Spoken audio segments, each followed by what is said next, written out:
इस देश ने अपने समृद्ध क्षेत्र को क्यों निकाला? द्वितीय विश्व युद्ध के बाद दक्षिण पूर्व एशिया के देश स्वतंत्र होने लगे। 1957 में मलाया संघ स्वतंत्र हुआ और 2 साल बाद सिंगापुर को अपनी सरकार बनाने का अधिकार मिला। कई लोगों का मानना था कि एक साथ ये उपनिवेश मजबूत होंगे, इसलिए 1963 में मलेशिया बना, जिसमें मलाया संघ, सिंगापुर और 2 ब्रिटिश संपत्तियां शामिल थीं।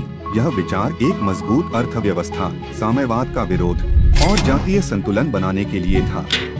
लेकिन सिंगापुर का समावेश आघातपूर्ण रहा। राजनीतिक और जातीय संघर्ष हुए और मलय लोगों को डर था कि सिंगापुर अपने बंदरगाह के महत्व के कारण मजबूत होकर देश पर हावी हो जाएगा।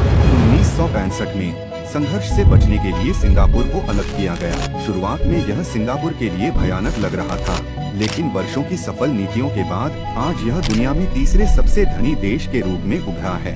भारत की धरती में कई प्राचीन सभ्यताओं के राज दफन हैं।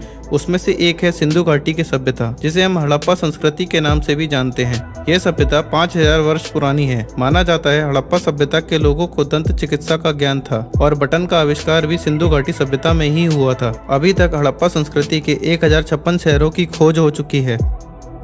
यह द्वीप 4 मीटर ऊंची दीवार से क्यों विभाजित किया जाएगा? यहाँ हैती और डोमिनिकन गणराज्य हैं। 2022 में डोमिनिकन गणराज्य ने हैती से अपनी सीमा को अलग करने के लिए दीवार का निर्माण शुरू किया।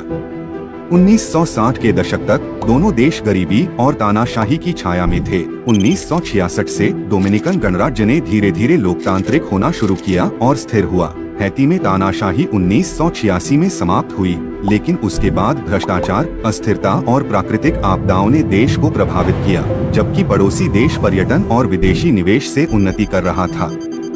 2021 में हैती के राष्ट्रपति की हत्या के बाद देश फिर से अराजकता में फंस गया और वर्तमान में दवा तस्करी के गुटों के नियंत्रण में है। अधिकतर डोमिनिकन लोग दीवार बनाने के उपाय का समर्थन करते हैं, जो हैती के नागरिकों के अवैध प्रवेश और देश में दवा तस्करी के प्रसार को रोकने के लिए है।